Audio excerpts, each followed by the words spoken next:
हर हर महादेव। आप सभी का बहुत बहुत स्वागत है मेरे चैनल अनंत दृष्टि में। और मैं नेहा वर्मा। तो आज का जो विषय है वो मैरिज पर है और इसी वीडियो के अंदर बहुत से टॉपिक कवर किए जाएंगे और जिसमें हम डिले मैरिज, मैरिज के योग क्या होते हैं और सबसे क्यूरियस टॉपिक जो सबका होता है कि लव मैरिज होगी हमारी या अरेंज मैरिज होगी।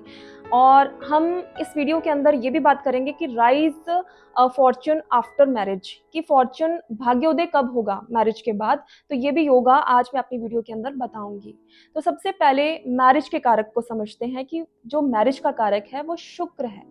शुक्र देव जो मैरिज के कारक हैं और जो स्वामी हैं वो वृषभ और तुला राशि के स्वामी हैं, यानी कि दूसरे भाव और सप्तम भाव के स्वामी हैं शुक्रदेव। और मेल्स की कुंडली में शादी को देखने के लिए हमें शुक्र प्लैनेट देखना पड़ता है और फीमेल्स की कुंडली में मैरिज को देखने के लिए मार्स यानी कि मंगल ग्रह को देखना पड़ता है। और आज सबसे पहले जो टॉपिक मैं कवर करूंगी वो मंगल की भूमिका फीमेल के चार्ट में क्या होती है। आज उसको पहले डिस्कस करेंगे कि क्या भूमिका निभाता है मार्स। और नाड़ी और पराशरी के अंदर जो मंगल है वो पति के कारक माने जाते हैं। छोटे भाई के कारक भी हैं, बट यहाँ पर हम मैरिज की बात कर रहे हैं तो पति के कारक के बारे में बताऊंगी। तो क्यों इसको मतलब कि पति के कारक माना गया है, रीजन हम यहाँ पर समझने की कोशिश करते हैं कि पहले भाव का काल पुरुष की कुंडली से देखा जाए तो पहले भाव का जो स्वामी है वो मंगल है। मंगल की दो राशियां आती हैं, एक तो वृश्चिक और एक है मेष। और फर्स्ट हाउस में जब देखें तो मेष राशि आती है, उसके ऑपोजिट यानी कि शुक्र ग्रह आते हैं। तो शुक्र सप्तम भाव के कारक हैं, तो वहां से अगर हम ऑपोजिट हाउस को देखें तो मेष राशि आती है जिसके लॉर्ड मंगल हैं। तो इसीलिए यहाँ पर पति के कारक जो है वो मंगल हैं। वैदिक के अंदर गुरु को भी पति के कारक माना गया है। और अगर हम यहाँ पर समझें कि एक ब्लेसिंग देने वाला जो प्लैनेट है वो बृहस्पति है। तो बृहस्पति जो होते हैं ज्ञान के कारक होते हैं, विजडम जहां से देखी जाती है। तो विवाह के लिए एक ब्लेसिंग की जरूरत होती है, तो वो गुरु की ब्लेसिंग्स होनी चाहिए यहाँ पर। ठीक है, चाइल्ड बर्थ के लिए भी गुरु की ब्लेसिंग्स होनी चाहिए, योग बनने चाहिए ऐसे कि गुरु की दृष्टि पड़े तो यहाँ पर संतान योग बनता है। और ज्ञान के भी यहाँ पर कारक होते हैं बृहस्पति। तो ब्लेसिंग के लिए हम विवाह के लिए बृहस्पति को यहाँ पर देखेंगे। तो सबसे मेन टॉपिक आज कवर करेंगे वो है डिले मैरिज का। डिले मैरिज के क्या योग होते हैं कुंडली में, तो आप कैसे चेक कर सकते हैं। तो सबसे पहले नेचुरल मेलेफिक प्लैनेट्स को समझना बहुत जरूरी है, जो कि राहु, केतु, शनि और मंगल है।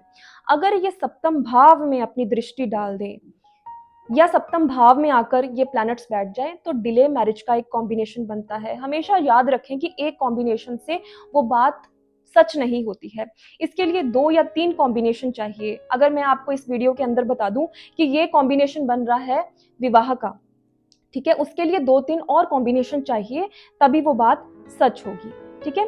और सेकंड डिले मैरिज का कॉम्बिनेशन क्या है कि अगर 7th हाउस का लॉर्ड जो है 6, 8, 12 में बैठ जाए, 2, 6, 8, 12 घरों में जाकर बैठ जाए। ठीक है, सप्तम भाव में आपने राशि देखनी है कौन सी है, और उसका स्वामी अगर 2, 6, 8, 12 में बैठ जाए तब भी ये डिले मैरिज का योग बनता है। या 6, 8, 12 का स्वामी जो है, यानी कि 6, 8, 12 में जो भी राशियां पड़ी हैं उनका स्वामी अगर आकर सप्तम भाव में बैठ जाए तब भी ये डिले मैरिज का कॉम्बिनेशन बनता है। और जो शुक्र है और मंगल है वो आपस से मतलब कि उनका जो डिफरेंस है अपने से 6-8-12 नहीं होना चाहिए। तो ये भी एक कॉम्बिनेशन है डिले मैरिज का। तो ये सारे कॉम्बिनेशन डिले मैरिज के हैं, आप अपनी कुंडली से चेक कर सकते हैं। तो यहाँ पर मैं एक और चीज बताना चाहती हूँ, फीमेल के चार्ट में राहु के साथ मंगल की युति होना या केतु के साथ मंगल की युति होना अच्छी बात नहीं है। ठीक है, क्योंकि मंगल के साथ राहु केतु का होना एक अच्छा योग माना नहीं जाता, क्योंकि मंगल यहाँ पर पति के कारक हैं। और अगर ये युति बन जाए कुंडली के अंदर, या फीमेल के चार्ट में राहु मंगल या मंगल केतु की एक युति बन जाए, या वो ट्राइन में बैठ जाए एक दूसरे के, तो क्या होता है कि मैरिड लाइफ के अंदर प्रॉब्लम्स होती हैं। और ये भी चेक कीजिए कि अगर बृहस्पति या बेनिफिक प्लैनेट्स की दृष्टि ना हो इस योग के अंदर तो क्या होता है कि पति को स्वास्थ्य से रिलेटेड प्रॉब्लम्स हो सकती हैं। और मंगल अगर अच्छी स्थिति में नहीं बैठा है आपकी कुंडली में और जुपिटर भी बकरी हो गया है, तो मैरिड लाइफ के लिए सबसे खराब कॉम्बिनेशन ये माना जाता है फीमेल चार्ट के अंदर। ये फीमेल चार्ट की बात मैं बता रही हूँ आपको। तो ये आप यहाँ पर चेक कर लेना कि मंगल के साथ राहु या मंगल के साथ केतु अगर बैठा हो तो फीमेल चार्ट के लिए, मैरिज लाइफ के लिए अच्छा कॉम्बिनेशन नहीं है। तो अब बात करती हूँ टीनेजर्स में सबसे ज्यादा पॉपुलर टॉपिक या प्रश्न पूछने वाला क्या है कि मेरी लव मैरिज कब होगी। तो ये योगों के बारे में आज मैं डिस्कशन आपके साथ करूंगी। तो कुछ कॉम्बिनेशंस हैं, आप उसको नोट भी कर सकते हैं, चेक भी कर सकते हैं अपनी कुंडली में। तो सबसे पहला टॉपिक है कि अगर शुक्र या मंगल की युति अगर आपकी कुंडली के अंदर हो रही है तो इसका मतलब कि आपकी लव मैरिज के योग बन गए हैं। तो एक योग से ये पता नहीं लगेगा, 2-3 योग और भी बनने चाहिए लव मैरिज के, तब वहां पर स्टैंप लग जाती है कि लव मैरिज ही होगी। ठीक है।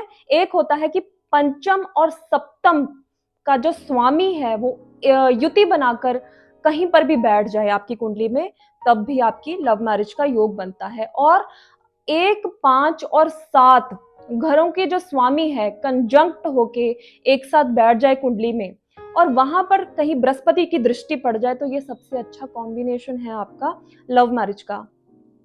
चंद्रमा और शुक्र की अगर आपके युति बन जाए कुंडली के अंदर, तब भी आप समझिए कि ये लव मैरिज का एक कॉम्बिनेशन है। कम एज में आपको लव अफेयर्स दे सकता है। ठीक है। ये सारे कॉम्बिनेशंस हैं लव मैरिज के। और एक और कॉम्बिनेशन है शुक्र और राहु का, अगर ये युति आपकी कुंडली में बन रही है तब भी ये लव मैरिज का एक कॉम्बिनेशन है। तो ये सारे कॉम्बिनेशंस हैं लव मैरिज के। This is all for today. तो ये थी आज की वीडियो। आशा करती हूँ कि आपको वीडियो अच्छी लगी होगी। तो प्लीज अनंत दृष्टि चैनल को लाइक कीजिए, सब्सक्राइब कीजिए और हर हर महादेव। मिलती हूँ नेक्स्ट वीडियो में।